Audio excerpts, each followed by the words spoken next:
In this video I'll give you an overview of the possibilities you have using the dimension style editor. There are two ways to access that. You can either go to the register annotate and hit the little arrow where it says dimensions and you'll enter the menu, or you enter the command dim style. You also end up in this menu. And you already see there are some styles there. I could either modify them or create a new one. For the moment I'll go for a new one and I'll call it demonstration. I'll start with this one and I'll use it for all dimensions. What this is about you'll see in a moment. When I hit continue, it starts off with the lines. Here you can choose the color, line type and line weight just as you would with any other object in its properties.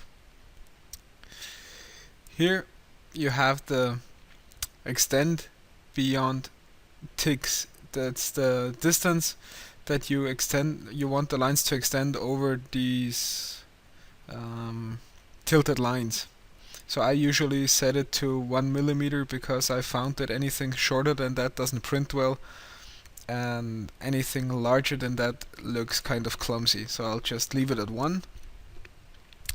And again, extension lines, it's the same with the color, line type and line width and so on. The extension lines, by the way, are the ones that move from the dimension line towards the geometry. And again, you choose the distance they should extend beyond the dash, the tilted lines. So I'll leave that at 1 again. And what I do, I always use the fixed length for these lines, because if I use a fixed length of, as I have it here, 9 millimeters, then it doesn't matter how far I move these dimensions away from the object, the lines always have the same length. If you uncheck this box, you'll end up with lines that always stick to the geometry. No matter how far you move the dimension away, they'll just get longer. But I use 9 millimeters for that reason, that if I have the distance, the usual distance of the dimension lines from 10 millimeters, I always have a 1 millimeter gap to whatever edge they're referring to. So I leave that at 9 as well. Next up are the symbols and arrows. Here you can choose which symbol you want to use. I usually use the dashed ones. You could also use dots or boxes, but it really depends also a little bit on what the regulations and codes say about that. In Austria we have a code for technical drawings, and it says for dimensions like they would be in this picture, they have to be dashed. If you have continuous dimensions, they should be arrows, and so on. So I'll just leave it at that for the moment.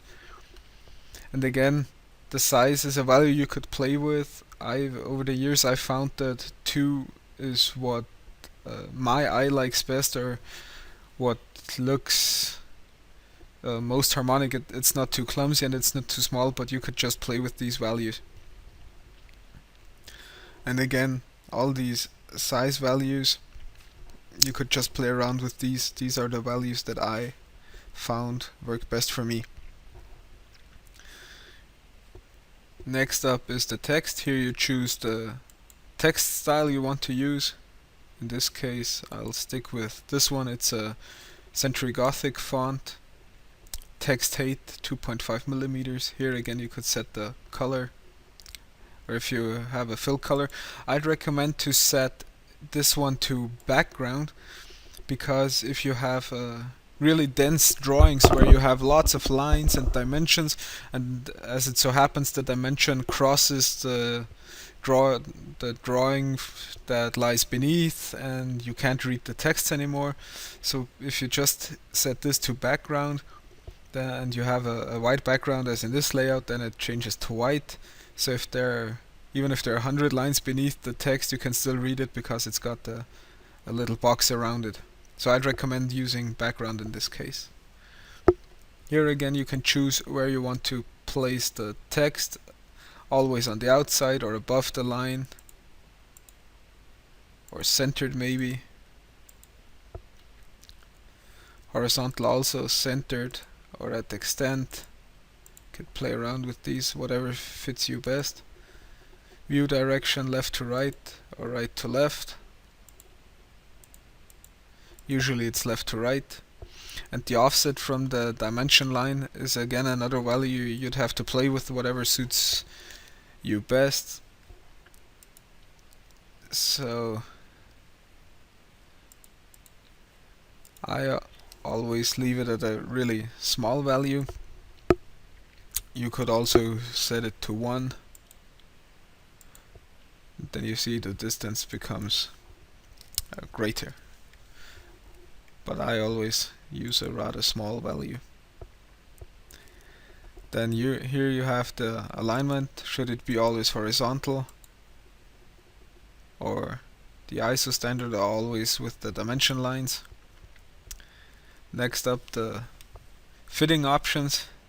When you have really small parts you want to dimension and the text doesn't fit, you can let Autocad choose which one to leave inside and which one to move.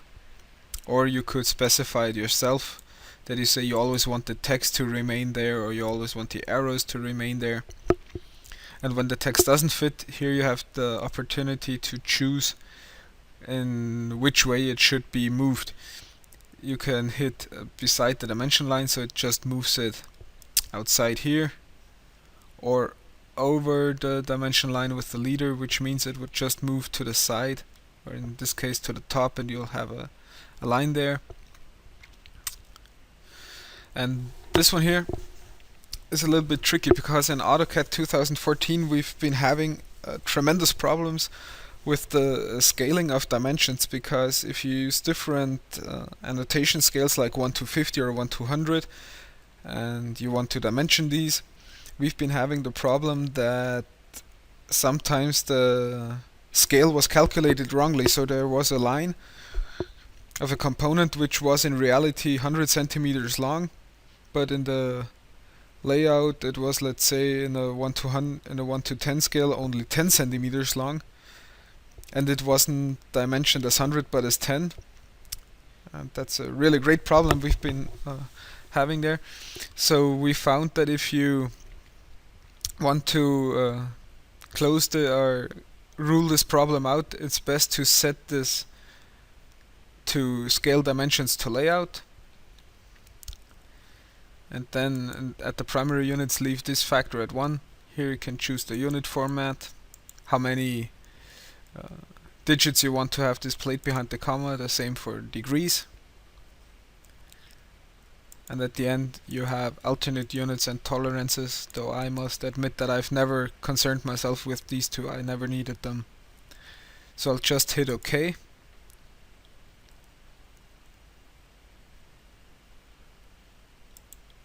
Or cancel, set it to OK.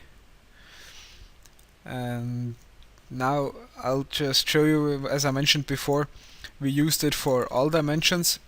If I hit it again now and go to new, and I say use it only for radius dimensions, then this is inactive. And I say to continue, and I just changed the symbol from a tilted line to an arrow and hit OK. Then you see that it's got a something like a substyle. That's what I also did with these other dimension styles. So if it's a straight dimensioning, it should be with the tilted lines, and if it's an arc or a radius, it should use the arrows. So let's just quickly check how this dimension style work. I'll just do a linear dimension, start from here to here, and from here to here, so it seems to work alright. And yeah, that's basically there is to say about the dimension styles. One note to the scaling, I've mentioned earlier that it should scale to layout. Another thing you want to do is change the value for dim scale. It should be on 0, so you shouldn't have any problems with that anymore.